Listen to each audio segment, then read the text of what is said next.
So the media were suggesting that that was in fact a deliberate attempt on the part of Martin Bryant at killing Helen Harvey, as opposed to the situations which suggested they were accidents, and in the case of Maurice Bryant, a suicide.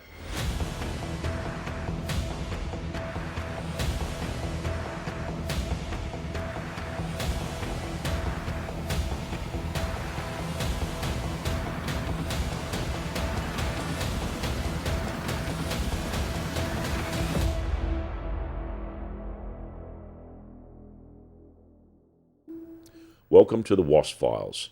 Some of this material may be distressing and viewer discretion is advised. As is typical of the mainstream media all over the world, but particularly in Australia, they're very quick to determine the guilt of people who had allegedly committed crimes. So in essence, it's trial by media.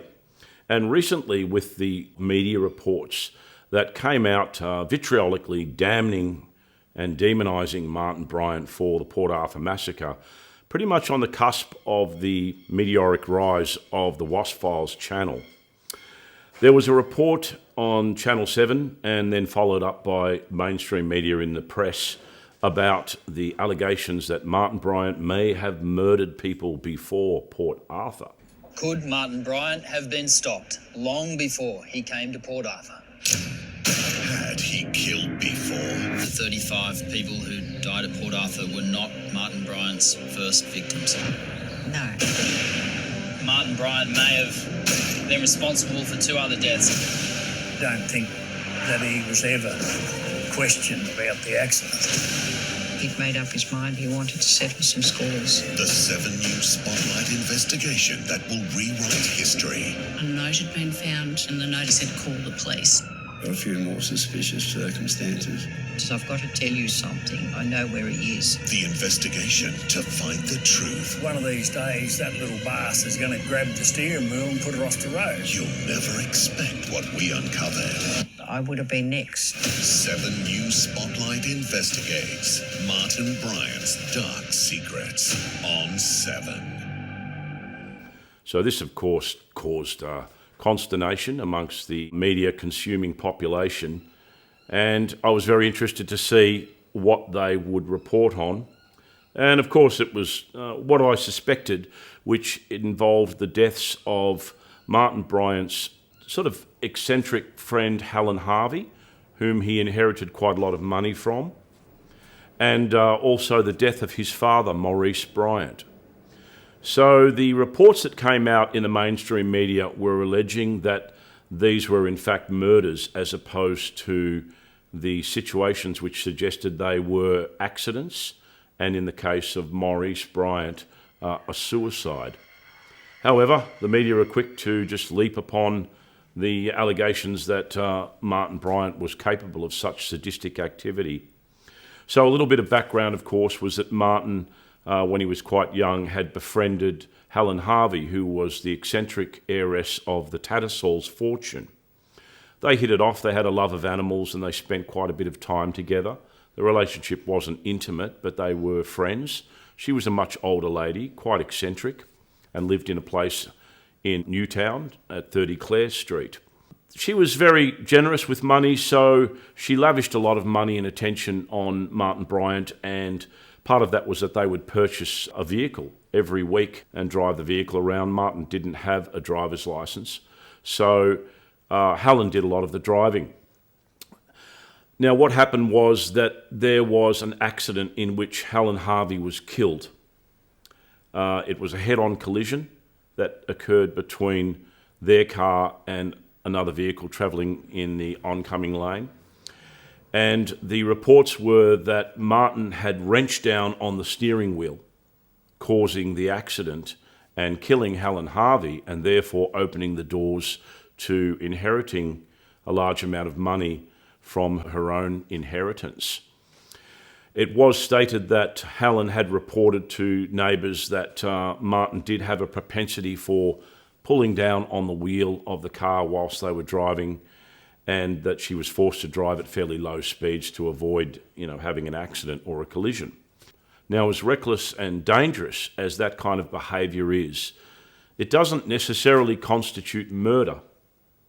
In the head-on collision, Martin Bryant himself was injured. He had neck injuries and was forced to be in traction for quite a bit of time in hospital.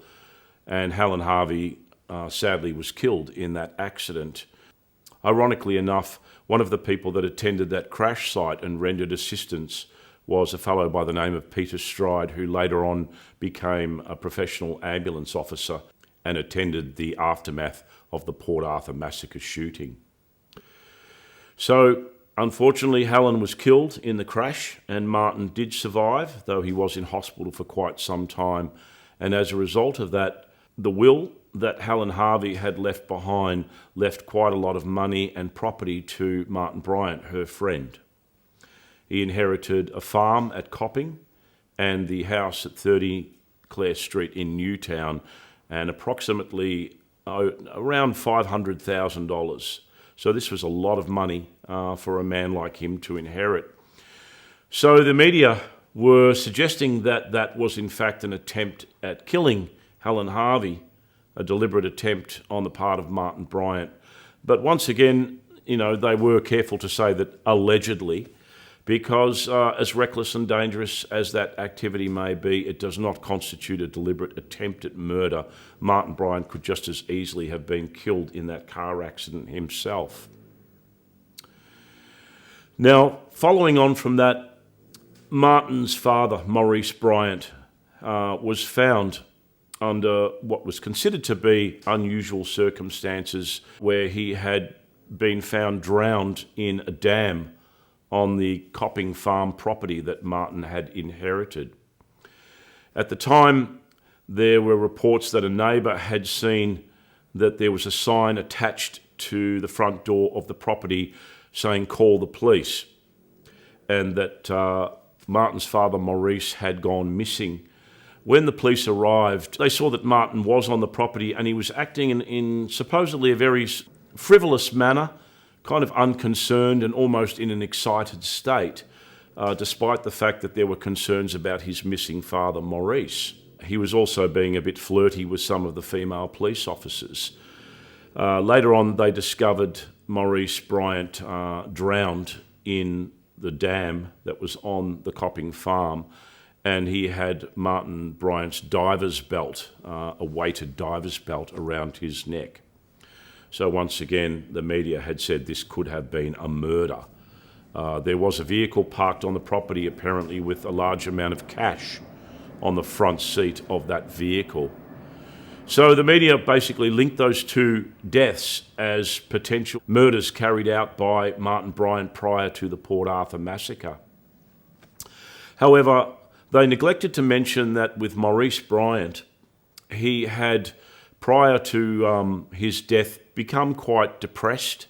There were strong indications that he wanted to commit suicide because he got all of his financial affairs in order prior to his death, transferring accounts into his wife's name, Carleen, and organising all of his papers and affairs.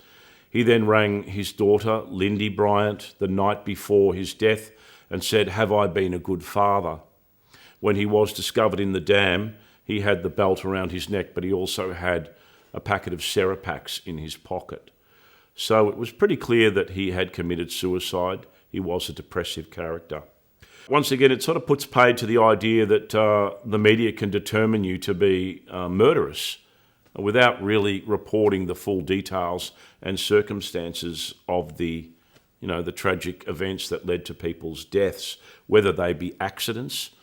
I have heard from people that grew up with Martin that he did have a propensity to react to trauma and stress and anxiety in a sort of a frivolous, laughing, inappropriate manner, particularly given he had some psychological conditions that would suggest that he may have had an Asperger's type syndrome, and people on that scale, they react to things emotionally very different from other people. They might laugh if they see, whereas somebody else might be horrified at somebody who was in distress.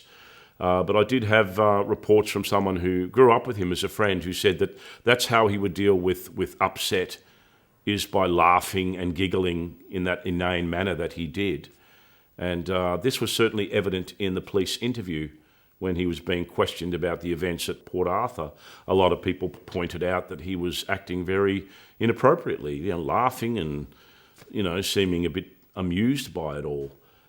So it goes some way to describing perhaps somewhat of his character. And once again, the media need to take a little bit more responsibility when reporting rather than just trying to demonise and determine the guilt of someone as they did the day after Martin Bryant was arrested at Seascape. Very much trial by media in Australia, and it's unethical, if not unlawful. Thank you for joining us for this episode of the Wasp Files. New episodes will be uploaded every Tuesday at 7 p.m. Feel free to share far and wide, and please see the links to the Dropbox files and information relating to the episodes. Also, without any obligation, please see the Buy Me a Coffee campaign, which helps keep the channel running and also provides profits to my friends who are survivors from Port Arthur who have supported me on this journey. Thank you.